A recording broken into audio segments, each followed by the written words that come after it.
السلام عليكم الاخوان والاخوات من جديد فيديو جديد، وكنتمنى الفيديو راكم في صحه وعافيه دائما مع المؤثرين الجزائريين اللي تكلموا وردة الفعل ديالهم حول تنظيم المغرب لمونديال 2030 بالمناسبه مع اسبانيا والبرتغال. واحد الصحفي صراحه صحفي مغضوب عليه من النظام الجزائري لانه كيقول الحقيقه، تناول وجبد واحد الموضوع مهم بان الشعوب او الدول اللي ما عندهاش طموح ما عندهاش حلم اكيد يا اما زائله يا اما غتكون تعيسه. وعطى مثال بالمغرب، هو فخور بان المغرب غينظم كاس العالم، وكيقول لك مثال المغرب كيفاش ان المغرب بعد محاولات عده تمن، رغم اننا عندنا مشاكل، عندنا فقر، عندنا كذا، ولكن الحلم والطموح كبير. عطى المثال بمصر كذلك، عطى مجموعه وكيقول لك ان هذا الحلم هذا شكون اللي كيعطيه للشعب؟ هما القاده ديالو.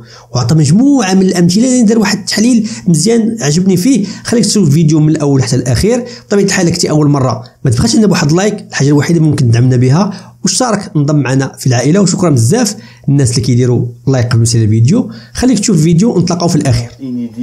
Inédit n'est pas inédit, il est inédit pour des gens comme nous qui sont exclus, malheureusement exilés et forcés d'être éloignés de force de notre pays. Profitez Ajma'a, vous avez une chance incroyable de profiter de vos familles et de passer des moments de chaleur familiale qui n'ont pas de prix, parce qu'ils ont une valeur inestimable. Alors Ajma'a, depuis deux jours, j'ai vu des réactions qui m'ont pas plu. Comme ça, je suis très sincère. Condamné à mort, privé de mes enfants, privé de mon pays, privé de mes parents. Je vis une vie.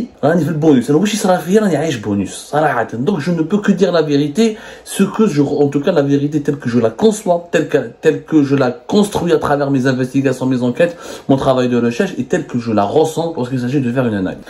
Le 4 octobre dernier, la Coupe du Monde a été, la Fédération internationale de football a annoncé que le Maroc, l'Espagne et le Portugal seront le seul dossier qui sera retenu comme candidature unique pour organiser la Coupe du Monde de 2030. C'est une Coupe du Monde très particulière parce que la FIFA a annoncé ce 4 octobre dernier que la Coupe du Monde sera officiellement organisée pratiquement par le Maroc et l'Espagne et le Portugal, même si le vote officiel n'a pas été encore rendu public, mais il y a un accord entre les confédérations européennes, africaines et sud-américaines qui prévoit que même si le Maroc et l'Espagne et le Portugal seront les seuls candidats, au moins 3 rencontres auront lieu en Argentine, en Uruguay et au Paraguay pour fêter le centenaire de la Coupe du Monde qui a commencé, rappelez-vous, en Uruguay, en Amérique latine. Donc c'était important pour la FIFA qu'au moins 3 matchs seraient organisés dans ces 3 pays, l'Uruguay, le Paraguay et l'Argentine, qui sont les berceaux, si vous voulez, du football moderne tel que nous le connaissons aujourd'hui. Alors, c'est une Coupe du Monde qui sera très particulière en 2030 parce qu'elle va se dérouler sur 3 continents. L'Amérique du Sud, l'Europe et l'Afrique avec le Maroc. Et le Maroc sera ainsi le 2e pays africain après l'Afrique du Sud qui va organiser une Coupe du Monde. Alors, la décision sera entérinée officiellement fin 2024, mais déjà, unanimement, les membres du comité exécutif du FIFA ont retenu le dossier du Maroc et du Portugal et de l'Espagne et l'option d'organiser 3 matchs. C'est pratiquement une décision qui est déjà prise, donc il n'y aura pas de suspense d'ici fin 2024. J'ai vu malheureusement des commentaires en Algérie. C'est une grande victoire pour le Maroc. C'est une grande victoire pour le Maroc que je ne comprends pas pourquoi on nous force à ne pas, il y a des Algériens qui sont tellement, la marocophobie, malheureusement ils sont tellement conditionnés par la propagande du régime algérien qu'ils veulent nous interdire d'exprimer notre joie, ou là nos félicitations, ou là d'exprimer notre bonheur de voir un pays frère, un voisin, un pays avec lequel nous avons une géographie commune, une histoire commune, avec lequel nous avons des liens humains très puissants. Combien de couples algéro-marocains, combien d'Algériens vivent au Maroc, combien de Marocains vivent en Algérie, combien de la culture marocaine. Il n'y a pas un pays qui ressemble aussi, le pays le plus semblable à l'Algérie c'est le Maroc, et le pays le plus semblable au Maroc c'est l'Algérie, du point de vue humain et sociologique et culturel et religieux. Je ne parle pas du point de vue politique, les divergences et les différences sont énormes. Certains sur les réseaux sociaux dans la presse algérienne ont voulu nous faire le procès et ont voulu criminaliser, nous culpabiliser ou nous interdire, ou plutôt nous criminaliser plutôt, c'est le terme le plus exactement, criminaliser toute expression de bonheur, de joie et toute expression de reconnaissance et de félicitations à l'égard du Maroc. Comme le Maroc est le voisin et l'adversaire géopolitique direct du régime algérien. Quand le Maroc fait des grandes réalisations, il faut pas le dire, il faut pas l'applaudir, il faut pas le féliciter. C'est un ennemi, ça reste un ennemi, il faut le considérer comme un ennemi. Alors, alhamdoulilah, le Maroc n'a pas été mon ennemi, n'a jamais été mon ennemi, ne sera jamais mon ennemi, et il ne sera jamais l'ennemi des Algériens et des Algériens, je suis sûr. Et il y a juste une majorité silencieuse qui ne s'exprime pas assez, mais elle s'exprime, même sur les réseaux sociaux, n'est pas assez audible, parce que la minorité agissante à travers les injures, les insultes, les appels à la haine, les colibés racistes et tout ça, et la phobie, l'exonophobie, elle est toujours plus agile, elle est toujours plus visible que la majorité silencieuse, mais la majorité silencieuse de notre pays est contente et même fière de ce Maroc qui a relevé le défi, qui a réussi malgré tant d'années. À chaque fois, le Maroc, c'est pas la première fois où il était candidat. Le Maroc a essayé pendant de nombreuses années, le Maroc, si je me trompe pas, le Maroc a été candidat à la Coupe du Monde depuis la fin des années 90. C'est Balek, la millième fois, il a été candidat en 1994, en 1998, en 2006, en 2010 et en 2026. En 2020, il a fini par gagner. C'est un exemple. Et ce n'est pas haram. Et ce n'est pas mauvais. Et ce n'est pas criminel. Et ce n'est pas une trahison, ni un manque de patriotisme de prendre le Maroc pour un exemple. Je vais vous donner aujourd'hui 2 exemples. Parce que je ne vais pas me contenter de l'exemple marocain. Si je me contente de l'exemple marocain, on va m'accuser d'être un agent du Maroc, un agent du Makhzen, un vendu, un traître, etc. Je vais prendre l'exemple marocain et l'exemple égyptien. Je vais prendre l'Égypte et le Maroc. Et cette émission sera intitulée comme ça. Une Coupe du Monde pour le Maroc en 2030. En Égypte, ils ont une grande ambition internationale. D'ici 2030, ils auront aussi l'un des plus grands réseaux ferroviaires du monde. Ils veulent faire le meilleur train à grande vitesse en Afrique. Il va rouler à plus de 230 km/h. L'Égypte va avoir le 6e réseau le plus développé, le 6e réseau ferroviaire le plus développé du monde. Ça, c'est l'Égypte.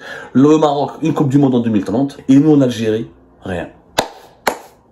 Ni BRICS, ni grande réalisation économique, ni organisation de la Coupe d'Afrique des Nations, ni organisation mis à part les Jeux méditerranéens, alhamdoulilah, Bouteflika khallana les Jeux méditerranéens. De quoi ne pas rougir de honte. Au moins, nous avons organisé les Jeux méditerranéens grâce au régime de Bouteflika.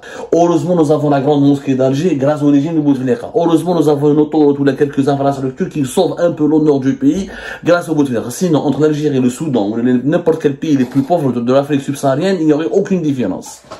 Pourquoi je vous parle de cela? Un pays pour se développer a besoin d'une ambition, a besoin d'un rêve. Un pays pour qu'il devienne une puissance a besoin d'une ambition, a besoin d'un rêve. Les États-Unis d'Amérique sont devenus ce qu'ils sont devenus parce qu'il y avait le rêve américain, l'American Dream. Les États-Unis d'Amérique, c'était un pays peuplé de tribus amérindiennes qui étaient totalement éloignés de la révolution industrielle du continent européen. Ce sont des migrants européens qui ont occupé le nouveau monde.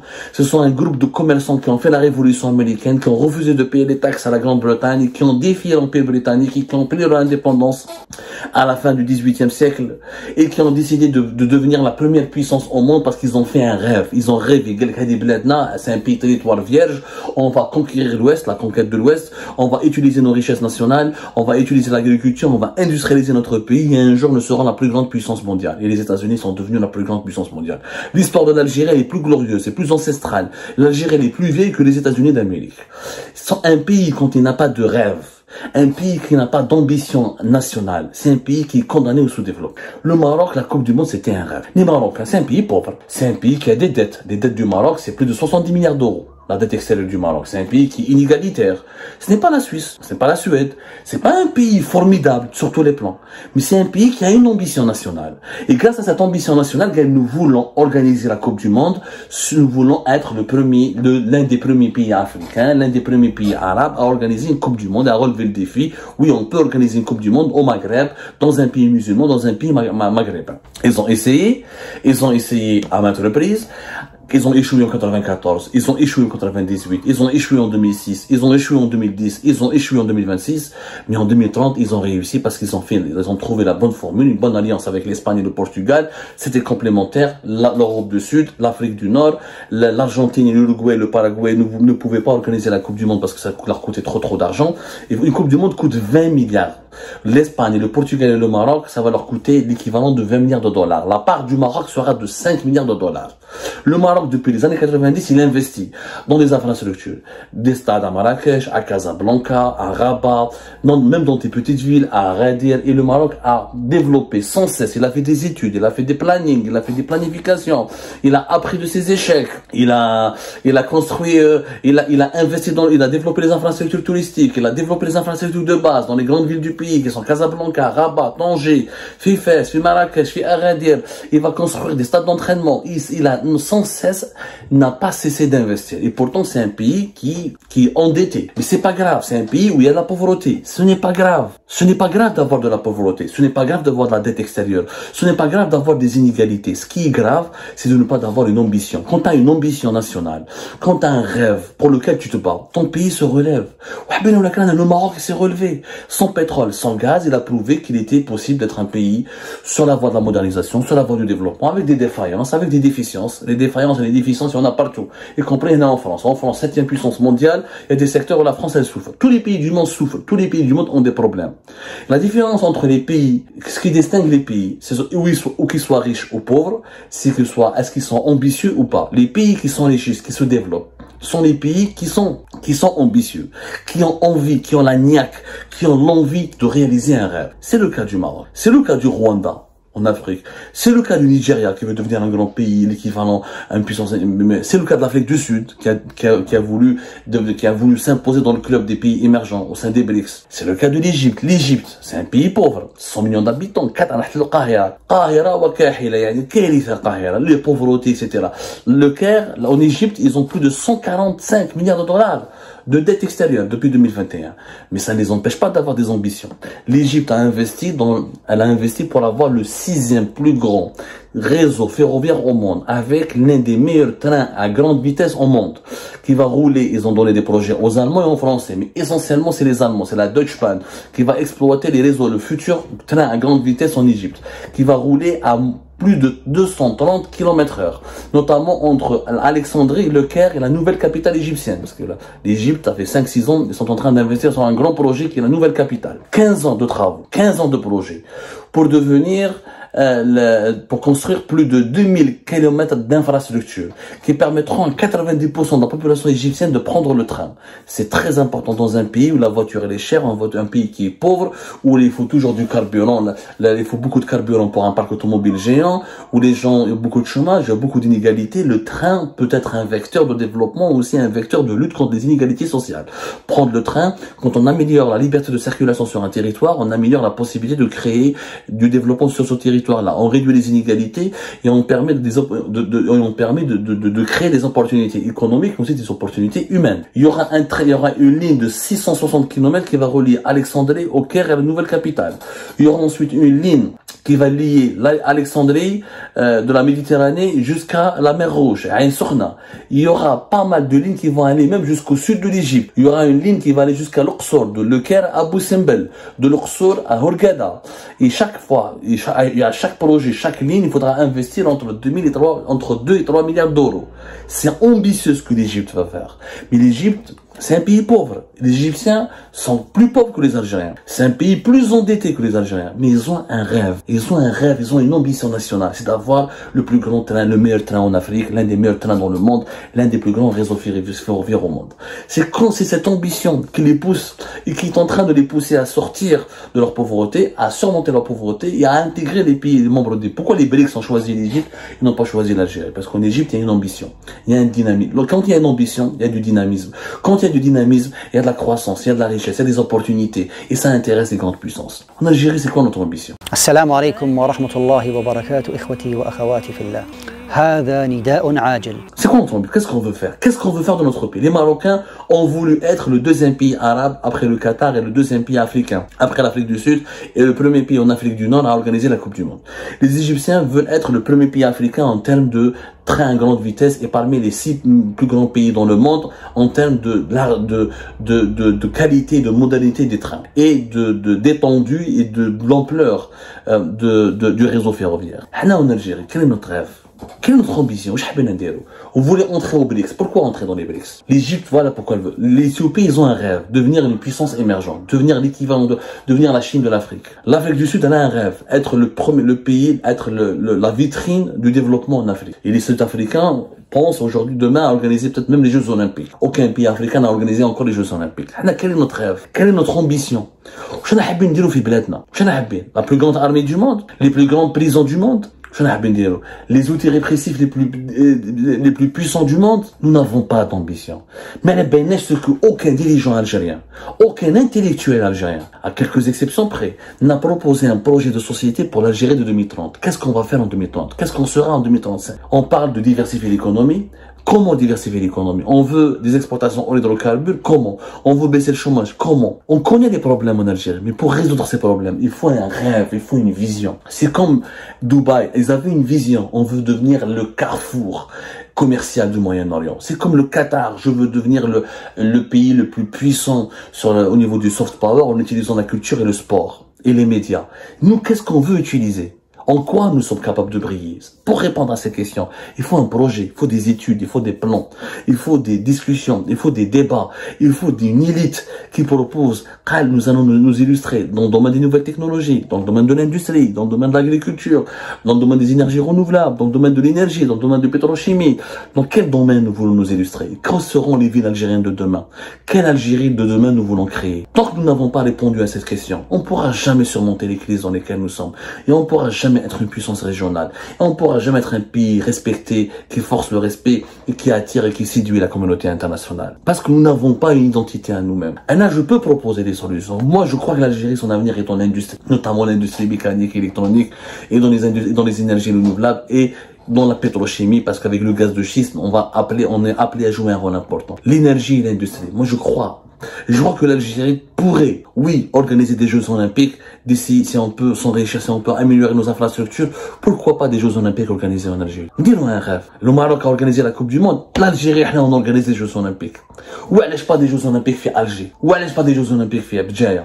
Mais on peut, c'est possible, pas maintenant, dans 10 ans, mais le rêve de 10 ans, il commence aujourd'hui, il faut le réaliser. Mais tant que nous n'avons pas de rêve, tant que nous n'avons pas une ambition nationale pour notre pays, on ne pourra pas se développer. Et quand le rêve et les ambitions, ce sont les dirigeants qui les proposent à leur peuple. Les meilleurs dirigeants, c'est quoi? Ce sont les dirigeants qui font rêver leur peuple. Angela Merkel, elle a fait rêver l'Allemagne, de redevenir l'Allemagne puissance, première puissance européenne, puissance géopolitique internationale, l'un des plus grandes économies du monde, malgré sa défaite de la Deuxième Guerre mondiale. Poutine a donné du rêve aux Russes, redevenir la grande puissance russe qui résiste à l'Occident. C'est ça le rêve. C'est ça. Margaret Thatcher en Angleterre, elle a fait un rêve, redonner à l'Angleterre son passé, son prestige d'antan et restaurer la puissance économique de l'Angleterre. C'est ça. Tous les pays sont développés. Erdogan a donné un rêve aux Turcs, redevenir l'un des 25 ou 30 pays les plus riches du monde et devenir une puissance régionale incontournable. MBS, Mohammed Ben Salman, est en train de créer un rêve saoudien, de venir sortir l'Arabie Saoudite de sa dépendance vis-à-vis du pétrole et créer une nouvelle Arabie Saoudite, basée sur l'ouverture d'esprit, le progrès scientifique, la recherche scientifique et le progrès technologique. Quel est notre rêve? Quelle est notre place? Tant que nous n'avons pas de réponse à cette question, jamais on surmontera notre sous-développement et on sera toujours un petit pays et les autres pays vont nous dépasser, ils vont progresser et nous on va reculer. Un pays qui n'est pas capable de rêver et de se battre pour réaliser ses rêves, c'est un pays qui est condamné au sous-développement et qui est condamné à subir les influences des puissances étrangères. كما شفتوا الاخوان يعني قال كلام قوي صراحه عجبني في الطرح ديالو وهاد القاده اللي ما كيعطيوش الشعوب ديالهم الطموح والعزيمه يعني لاش كاينين بطبيعه الحال لاش كاينين وعطى مثال بانه ان القاده في الجزائر هما يعني الكراهيه الهدف ديالهم هو الكراهيه ما كيبنيوش ما كيحاولوش بطبيعه الحال ما كنحاولوش اننا نبداو نلمعوا في هادشي معروف هادشي ونشرنا فيديوهات كثيره مع شخصيات بارزه كيبينوا ان النظام الجزائري نظام العسكر هو نظام مبني على الكراهيه والدعايه. عطينا الراي ديالك في هذا الطرح الزوين صراحه عجبني وفي هذا الصحفي المغضوب عليه محكوم عليه بالاعدام بالمناسبه. عطينا الراي ديالك في هذا الفيديو وبطبيعه الحال كنكون سعيد جدا ندخل لنا واحد التعليق وممكن انك تضيف لنا اضافه وكذلك علاش لا تعطينا اقتراحات لفيديوهات اخرى. الى اللقاء فيديو اخر ان شاء الله. تهلاو.